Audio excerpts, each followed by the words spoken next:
Yayithetha inkosi yasephane. Bantwana bahle baNkulunkulu wamntu phakathi. Ngakakhulumi ngimamezele lezi ndaba esezifundwe ezinkulu kangaka lapha kwencwadi kaHlenga. Ngakahlabeli isabelo samashumi ayisikhombisa nantathu. Angikusiqeda sonke umoya wami sokubambisana lokho. Ngiyocela abaphethe izincwadi bangibheke lapha eBhayibhelini incwadi ekuMateyu wesihlanu. Baqale la kuyindima khona amashumi amabili. Bagcine la kwamashumi amabili nane. Mateyu 5 verse 20 kuze kube 24.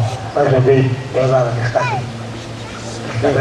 Enye futhi incwadi-ke ilapha kuleza kwami la kuyisahlo khona 201.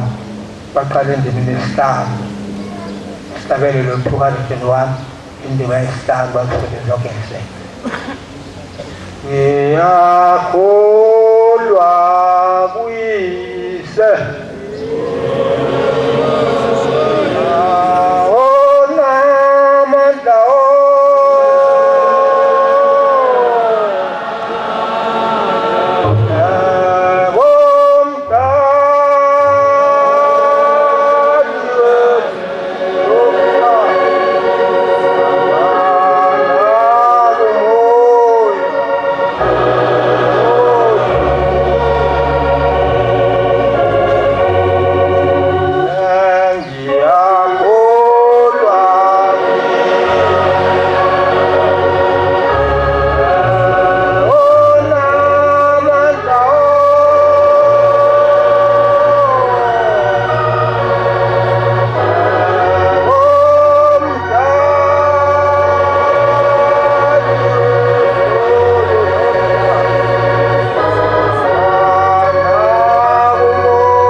ngiyacela ukuzithole izincwadi bangifundele bafunde umuntu ofunda kaNtliziyo.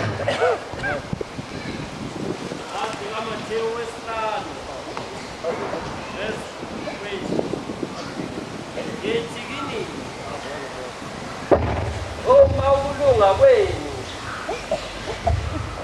Ngithikini uma ukulunga kwenu kungadluli okwababhali nokwabafalisi ningengene embusweni wezulu.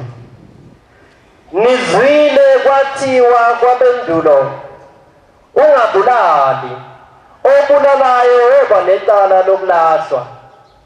Kepha mina ngithi kini, lo wethu ukuthelela umfowabo ngeze woba necala lokulahlwa. Noshoyo kumfowabo ukuthi silima woba necala emphakathini. Noshoyo ukuthi siwula woba necala lokulahlwa egehena lomlilo. Nxa unikela umnikelo wakho elathini usakhumbula lapho ukuba unecala kumfowenu, shiya lapho umnikelo wakho phambi kwelathi. Qala uye ubuyisane nomfowenu, khona uyakuza unikele umnikelo wakho. Amen.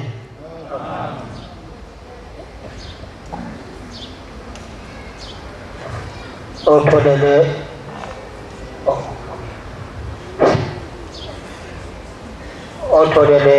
la kwisahluko 201 sabele aqale endimeni esihlanu Isabelelo samakhulu 204 indinyana isihlanu.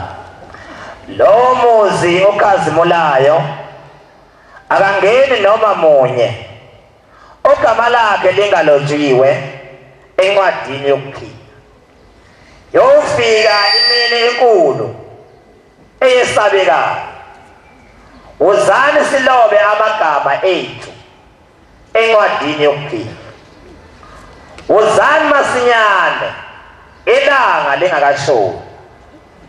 Nesavunyelwe amagama alotshwe encwadini yokuphila. Amen. Bantwana bahle bakaNkulunkulu, lezi ncwadi ezifundwe zonke kusukela kule ncwadi ebesifunda kuyo umthandazo weSabatha zihambisana zonke, zikhuluma into eyodwa. Le ncwadi yokuqala ayikhulumi ngezono ezithile, ithi nje kodwa ukulunga kwethu uma ungedlulo kwababhali nabafarisi. Ababhali nabafarisi kwakungabantu ababhali abaphethe umthetho, abafarisi kwabantu abakholwayo uJesu wayebiza ukuthi abafarisi abakholwa kodwa bengayigcini kahle imithetho kaNkulunkulu, kodwa belungile. Uthi kuJesu uma ukulunga kwenu kungedluli kwababhali nabafarisi ngeke ningene embusweni kaNkulunkulu ngesona. Lapha la igcina khona-ke endimeni ka-24 ithi uma nje unikela umnikelo njengoba kuzonikelwa nje uma kuqeda le nkonzo unikelwa bonke abantu bazonikela benikele izinhlelo zabo abazilungisela ukuba bazinikelele.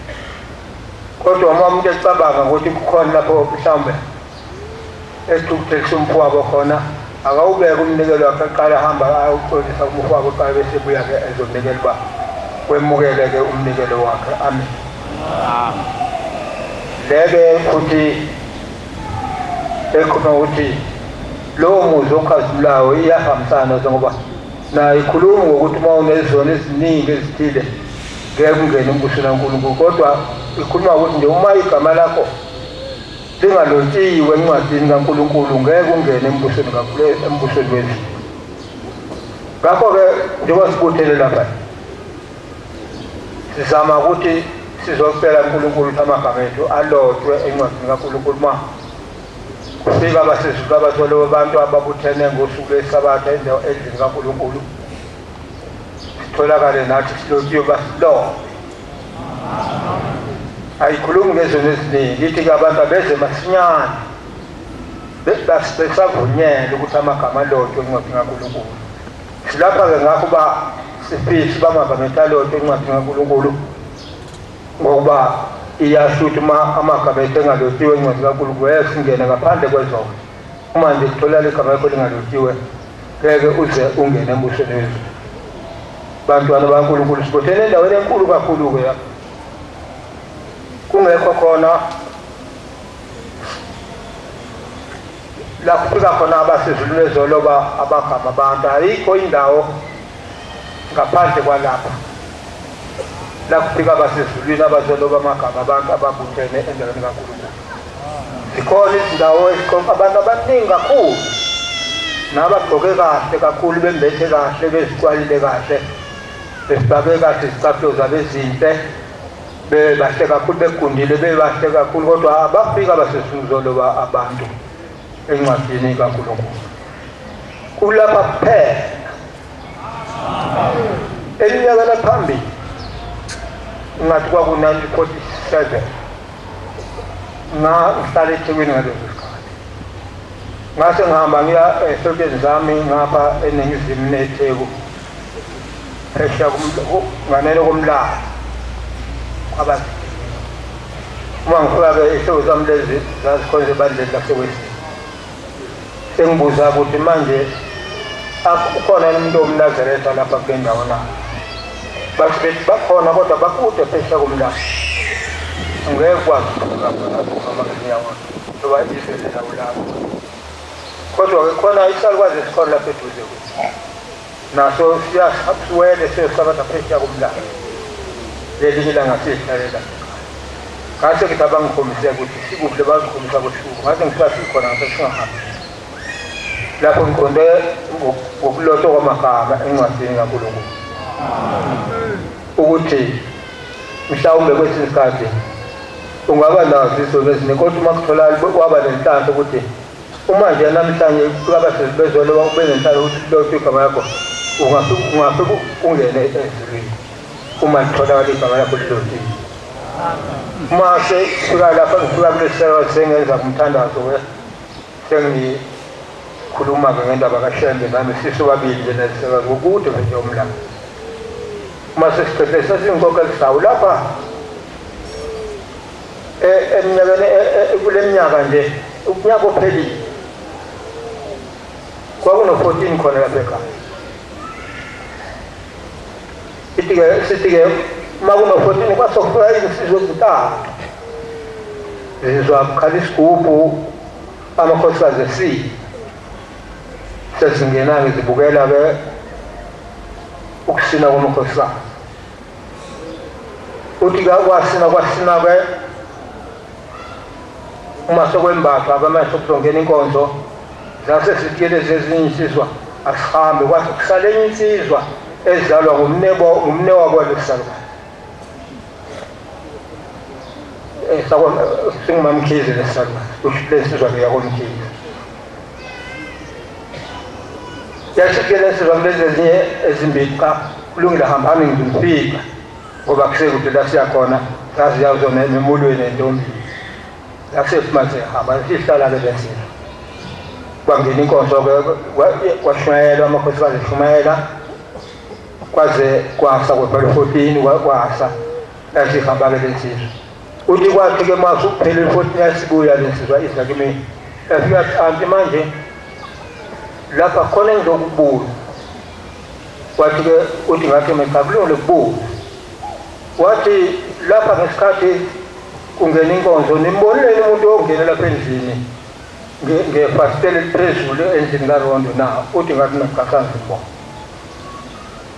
Uthi hawu uthi ngoba nesitebhisi lesesehlela phezulu sibanga umsindo omkhulu sehla wayesehla ngaso lo muntu anikubonanga anikuzwanga konke lokuthi ngathi nakasizwa bonke abomama kade belaba ngizwanga lokuthi cha uthi ngabe ngithi mina ngabe bakhulumile phela bakuze nami uqobo lwamazango kubona.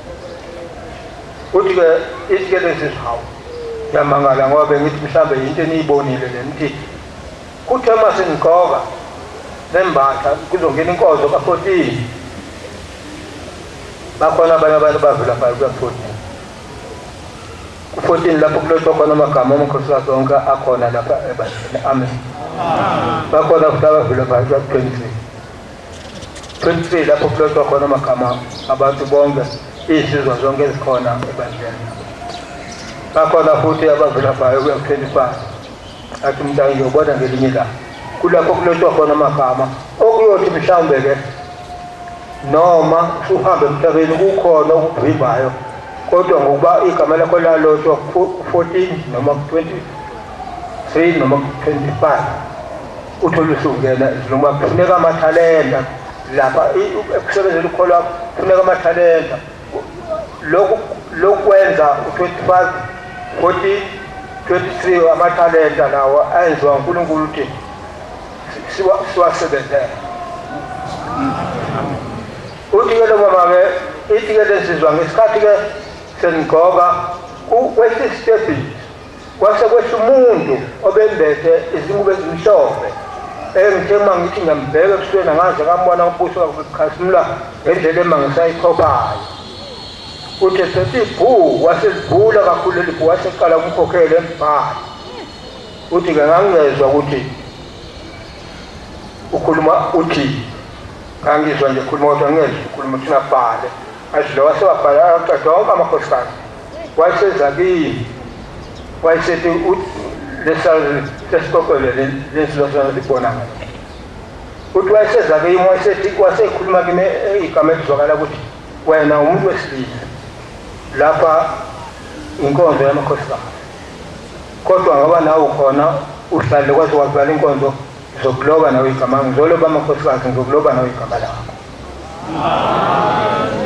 sithi ke lesazi ke wasehamba ke lo muntu uthi kwaphela inyanga entathu wasegula wagula kakhulu enyangeni yesine kuya kwesihlanu wayeseshona uthi kwathi emva kwalokho eseshonile esengcwatshiwe wayesefika komunye udadewabo ongekho lapha ebandleni wathi manje na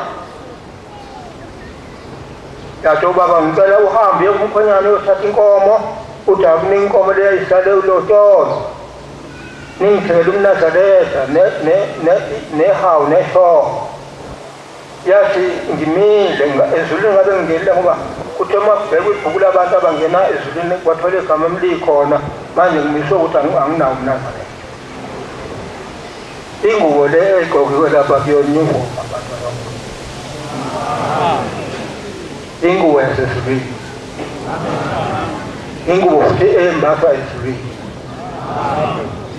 ongakho futhi yembathwa khona lapha emhlabeni eqala ayithengiswe ezulwini yakuyithola ngakho lesizwa-ke isibuya kiza kudadewabo ithi wafika esemfuleni izwi lakho akambona wakhulumile lathi ngabe ngingenile ezulwini kodwa ngimiswe ukuthi mnazisa nginawo ngithengele mnazaretha ngene ngisenkosini ukuze ngingene ezulwini ngempela kwathulana ubufakazi balokho ngawubona lo mnazisa sisentabeni enhlangakala ngathi kwasukuy'inyanga ezithupha leshonile lesizwa inkosi wawususiweke enkosini inkosi yawuphakamise phezulu entabeni yathi lo mnazisa umuntu ongasekho bengakholwa lapho kodwa ungenile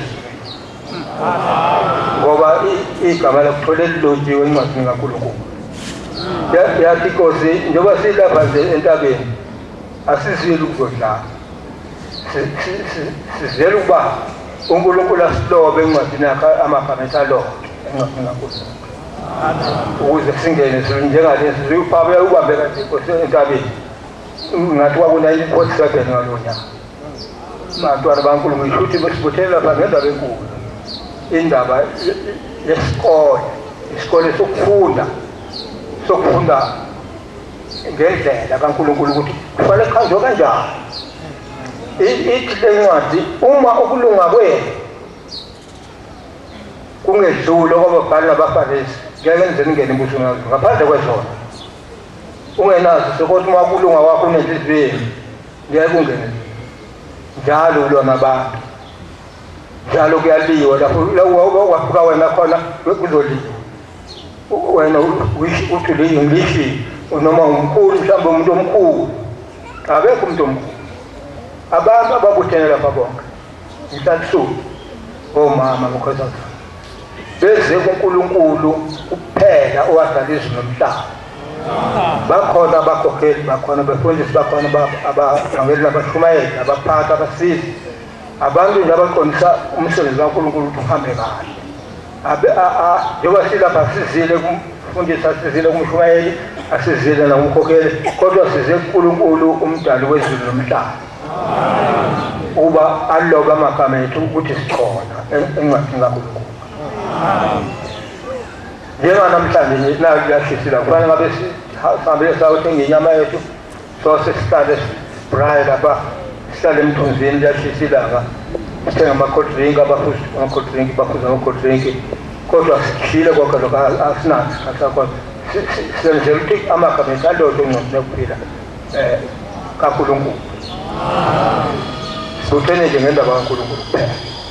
Ngishilo kade njengoba ngifunda lezi ncwadi nje lenzela ukuthi kungakhulumi kakhulu ngishayike phambi lomphathini Elizabeth abe zonke lezi zindawo lenzela ukuthi ngishiye nje kanjalo. Ngakho-ke cha-ke ungethuleli umphathi ukuthi ngumfundisi uChoncho wasemagconweni emsini. Ngikhulela kulo leli bandla-ke kodwa ngokwala ikoni ngafala ikoni ngo-1957 kase ngihlala lapho eKatlonge lapho usukukhona khona ibandla-ke neTemple of Nazareth khona amen. Lapho nje okwamanje kangaye ekhaya kodwa kona sokuseduze ngoba namandla asephelile namandla ngisaboni noma ibandla lingathandi kodwa ngizogcina ngihambe ngoba uma uhleli ungasenamuntu ozonginesa kahle zikhona iy'ngane zami nabazulu bazonginesa kahle ekhaya bese ngizohamba. Ngakho-ke indaba kaHleme bantwana kaNkulunkulu angeke uyiqede uma uyikhuluma, ngeke futhi uyazi ukuthi yenzeka kanjani indaba nje yokufika kaHleme lapha emhlabeni eletha ivangeli vele selikhona. Kuyaziwa ukuthi ivangeli lafika lapha nabefundisi abavela eMelika abavela eDalimani naseRoma nabavela eFrance bafika bahlanyela kulezi zizwe zakithi lalapha e-Afrika balifundisa babiza ngamagama ukuthi nemithetho ezokwenziwa ebandleni kuzokwenziwa into ethile nokukhonzwa kuzokhonzwa ngosuku lokuqala lesonto lelo kuthiwa kusasa lisonto. Mhlawumbe kwesinye isikhathi abanye bacabanga ukuthi yisabatha kusasa kulona isabatha kusasa usuku lokuqala lesonto.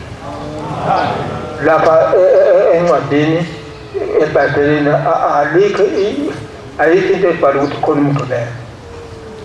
Abantu nje abazithandela abahlukwe uNkulunkulu abathi khona umgqibelo namhlanje abaningi bathi namhlanje umgqibelo. Thina ingane zamanani sasikuthatha njengenhlamba lokho usuku lukaNkulunkulu olungcwele.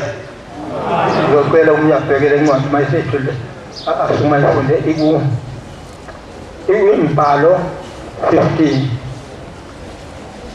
engathi bangayibheka ku-32 kwamanye amabhayibheli kuthiwa numeri imbhalo kodwa yona 15 asebeyilo oseyithula vele asuku.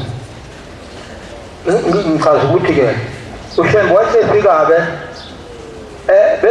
zikhona ezifundile esezifundile ngendaba kaNkulunkulu.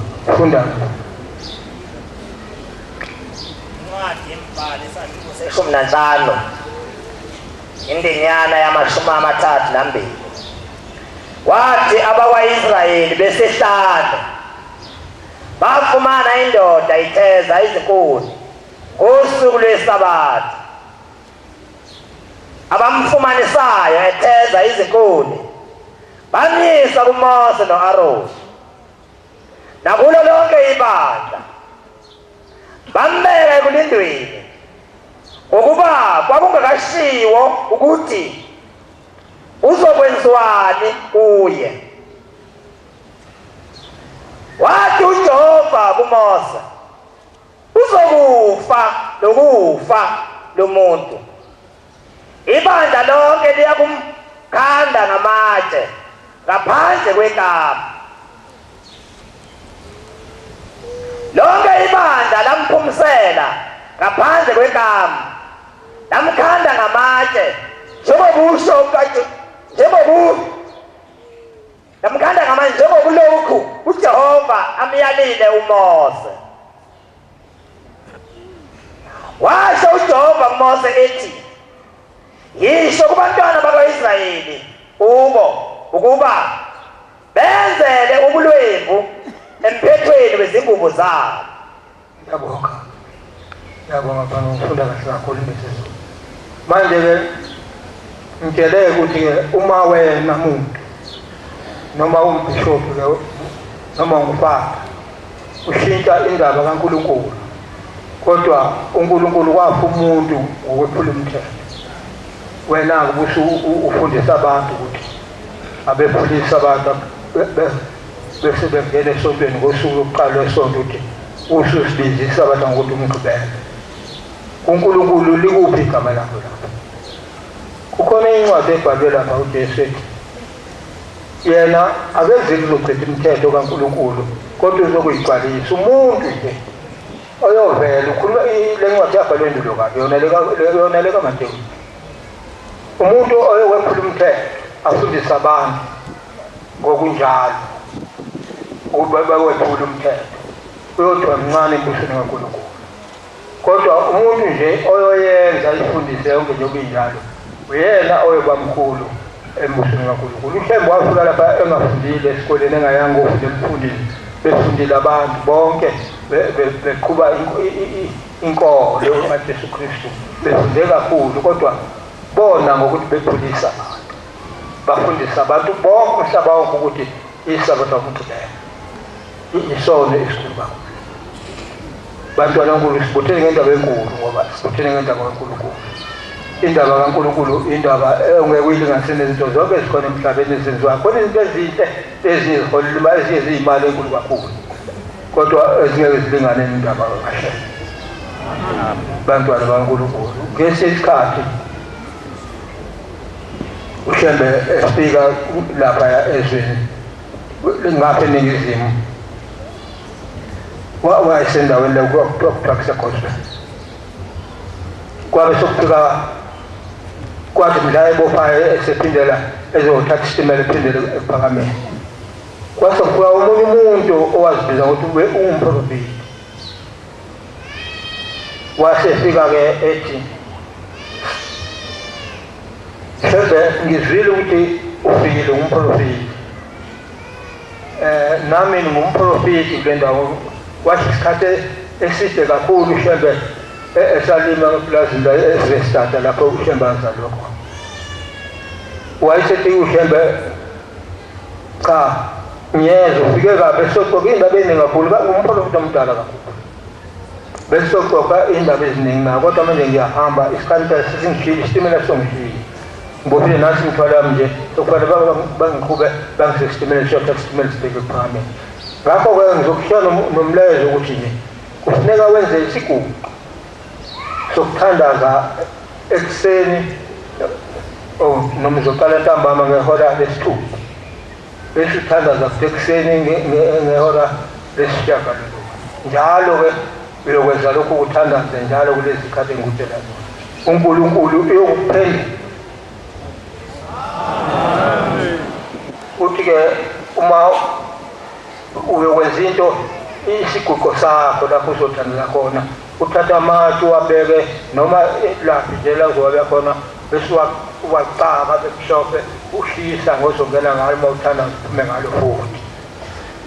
Kwathi-ke kulungile-ke sobonana ngonyaka ozayo simukise lapha eGospel uma siphila.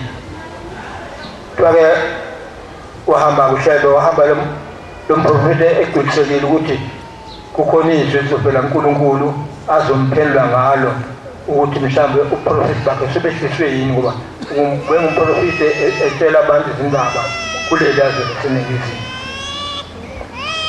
Kuthiwa-ke bafika-ke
ngidafuna ukuqeda le ndaba uma ubona isikhathi sesingishiyile. Wahamba wasenza lesiguqu umprofeti lo wayeseqala ukuthandaza ntambama kade senza iminyonko wasilungisa kahle wathandaza ngehola lesithupha ntambama. Ngiyakholwa ukuthi ngaleso sikhathi ngoba ngomashi sakhanya ngehola lesithupha ntambama ilanga lisuke lingakashoni kahle kwakusakhanya impela nje.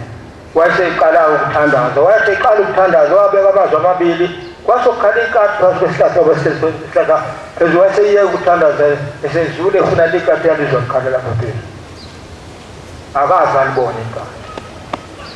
Wazula ebheka kahle emagateni laphaya ukuthi ngabe likhona ikati kodwa akaze alithola. Wabuyela wathandaza lakhala futhi wasezisuke sephuma wathi isiguqu sami siloyile khona bangibonile ngisenza kodwa waqala ukuthi ngoba phela besenze emini ngabe kufike bani wasithakatha wasehamba seyolala.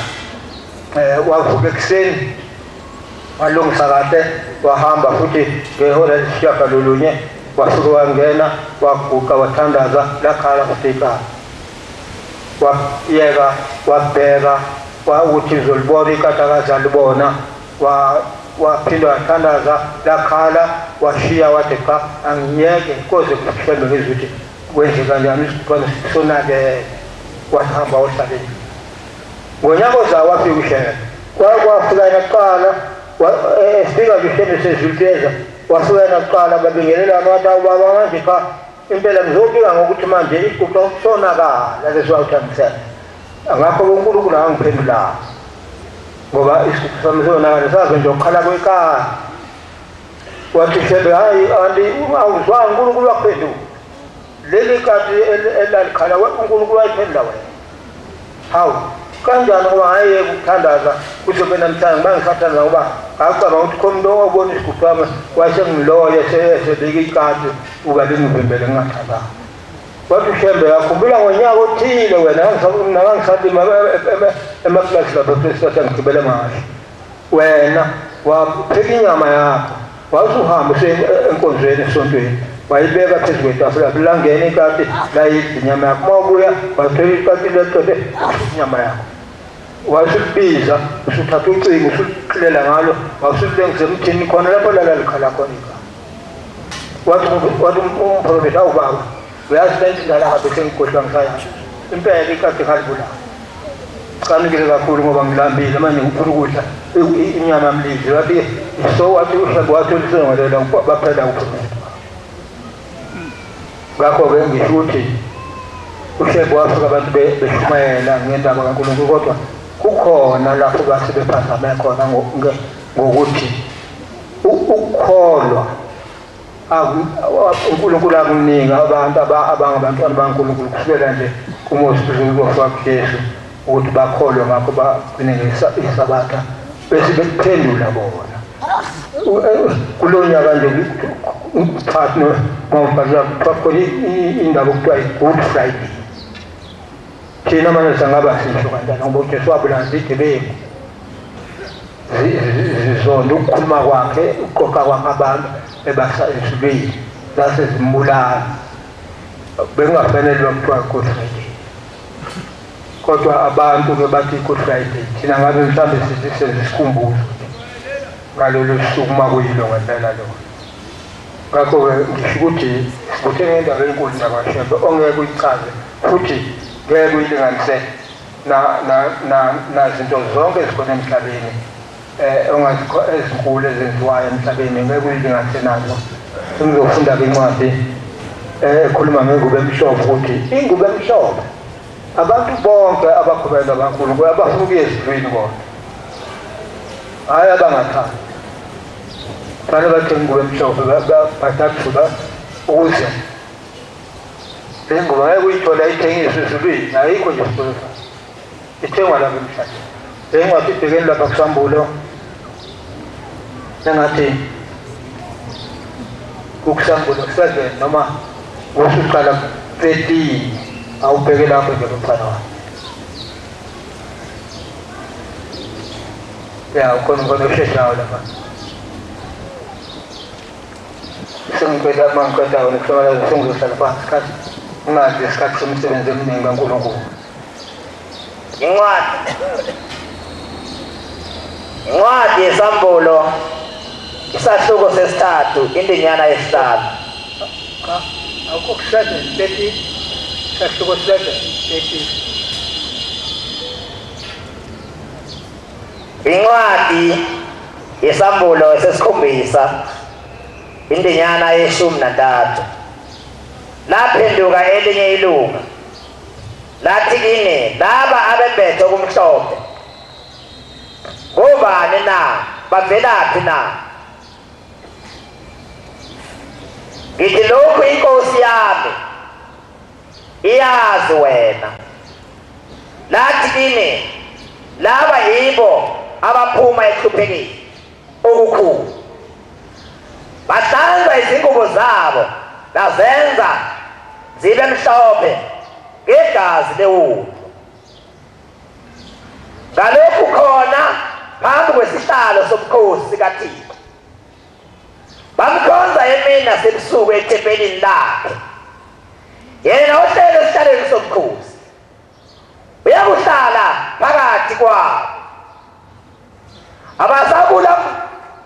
Abasayukulamba, abasayukukoma, abasayukwehlelwa ilanga nokubalela, ngokuba iwundlu ingaphakathi kwesihlalo sobukhosi. Amen. Ngiyabonga mfana ufunda kahle kakhulu lesazi phela. Ngakho-ke le ncwadi isekugcineni kweBhayibheli likaJesu Kristu. Lo mkholona owabona le nkulumo basebulwa bonke abantu emva kokubulwa kaJesu.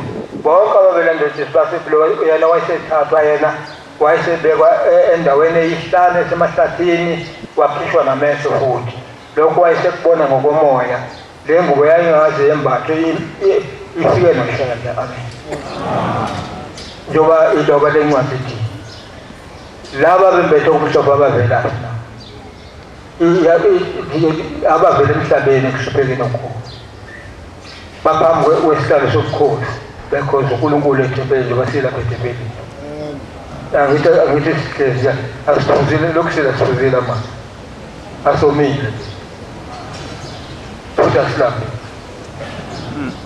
Angithi kuyenza basekulapha phela abantu sebedlile baphuza amabhapezi bezibhapezi baye beshuthisa, kodwa mnani kahle nodla ngesikhathi lesi sibaluka ningi. Ngakho-ke bantwana kaNkulunkulu ngithi hlalani niqinile endaweni kaNkulunkulu, nikhonze uNkulunkulu kahle, njengoba ngingakaze ngizwe lutho olubi lapha kulethe bekuthi kukhona ukudonsana ngehluthu. Endaweni eziningi kukhona ukudonsana kwehluthu nokwabahlubukayo, mhlawumbe aphuma umuntu athi hayi mina ngizezenzele kwami. Lokhu kudala ngikubona senziwa ngikhulandeli. Aphuma umuntu ngizezenzele ezokwakho okuhlwekeleni. Umze khuluma nje ukuthi akasekho lapha kuleli thempeli ukuthi noma nganikwa inkonzo khona lapha kulezwe baba omkhulu ababemnika inkonzo njalo. Ngamuzwa ngisengijonga ukuthi ngamuzwa ukuthi lo muntu akasekho kuleli thempeli. Ngakho-ke bantwana kaNkulunkulu futhi gcinani-ke ekukholweni phela, nikhonze uNkulunkulu. uNkulunkulu angisiza ngibhekele ezidingweni zonke ezikhona emhlabeni ezingabantu ukuhlubuka kakhulu nomoya umbongela abantu babadonsana badonsane ngehluthu, kube khona unxakancane phela, kungabi khona ukuthula. Nkosi busele kuzini.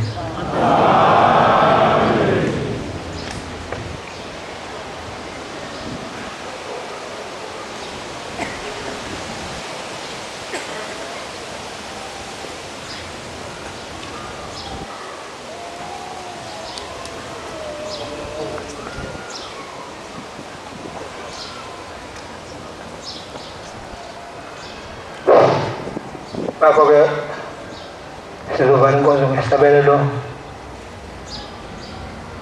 sekhulu namashumi ayisithupha. Emva kwesabelelo sothana sonke bese sibusile. Ngiyocela-ke abasabeli abakwazi ukusabela kahle isabelo basisize basifole ngaso bese sithanda sonke. Inkosi busuguqa kwebani.